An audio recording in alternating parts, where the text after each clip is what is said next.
It's that time when we rejoin John Leslie in his tireless quest to find out what goes on behind the scenes of television programmes that you like and enjoy. Well, this week he's braved the chaos of Whitbury Leisure Centre and that leisure boss from hell, Gordon Brittas, and his Brittas empire. Whitbury Leisure Centre, more commonly known as the Brittas Empire.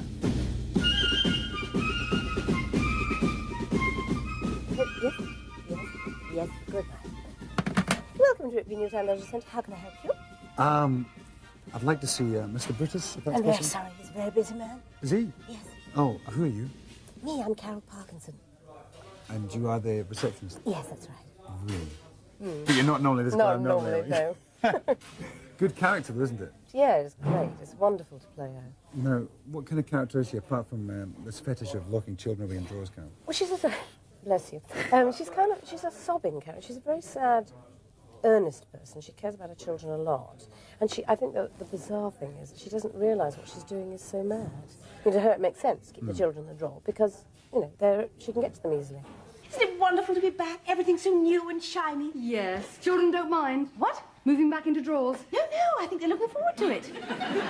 Which reminds me, I ought to unpack them, oughtn't I? We had a few complaints, and we still do, about keeping babies in drawers and things like this, saying we shouldn't be encouraging people to keep babies in drawers. I don't think we ever had. I think everybody in the cast has always said, what a silly thing to do, and why do you do that? It's very black, it's very anarchic, it's very real. I mean, the episode we're doing today, I mean, there's everything in it. I mean, it's really, really moving and wildly funny. And the way they've constructed it, you'll get a really moving piece, and then a big kind of comedy moment sort of comes and undercuts it. I'm sorry I'm late, Mr. Brittas. All right, Colin. I've had a bit of trouble with this new medication I'm taking for tension and stress. Colin. Basically, it's a muscle relaxant, you see, but unfortunately, it has tended to relax muscles that in an ideal world shouldn't relax at all. I've got Colin, who's green, vegetarian, eats all the right food, takes exercise, does everything, and it does him no good at all. It just destroys him. He's got boils, he's always got athlete's foot. The last of the ambulances has gone, Laura. Good. I thought we were quite lucky, really. Could have been a lot worse. 54 serious injuries. It seemed bad enough. Funny, isn't it? I think originally some people thought I would do it a bit like Rimmer, sort of more of a middle-class kind of, you know, cravat, ex-military type character. But I think as soon as I knew I could do it sort of, you know, slightly more provincial kind of, you know, almost Essex, home counties type person who's made good, I knew there was a new area for me to explore, you know. Still a annoying prat like Rimmer, but it was a new area of annoying pratishness, as it were. It's so surreal. I mean, people die in this thing all the time. You know, people are left drowning in pools. And, I mean, quite grotesque things. A couple of weeks ago, we had people frizzled to death in a van, electrocuted. I've seen that. Yeah, I mean, and there's an element of farce. Can you compare that to any other kind of comedy series? To me, this is kind of like Some of Us Do Heaven meets Heidi High.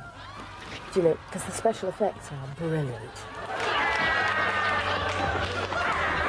There are never many that jokes in Brittas. It's purely character and situation. It's a proper sitcom, you know? And it's quite old-fashioned in a weird kind of way. I mean, the Victorian-type values of Brittas and the fact, you know, he's the manager and leading these people. It's very British, traditional British. Well, if you're shoveling it down a toilet, Linda, of course you're not going to get anywhere. It's just going to come straight back up in the basement. Well, if you've run out of buckets, use some saucepans from the cafeteria. And then you empty it in the area under the swings, all right? If Gordon Brittas moved next door to Chris Barry, who would move out first? I'd probably go, eventually. I'd try and fight him a bit, but I don't think I'd win. Do you think there's I'd be driven mad. Do you think there's many Gordons around? I think there's quite a few out there. I think they're all over the place, eking away.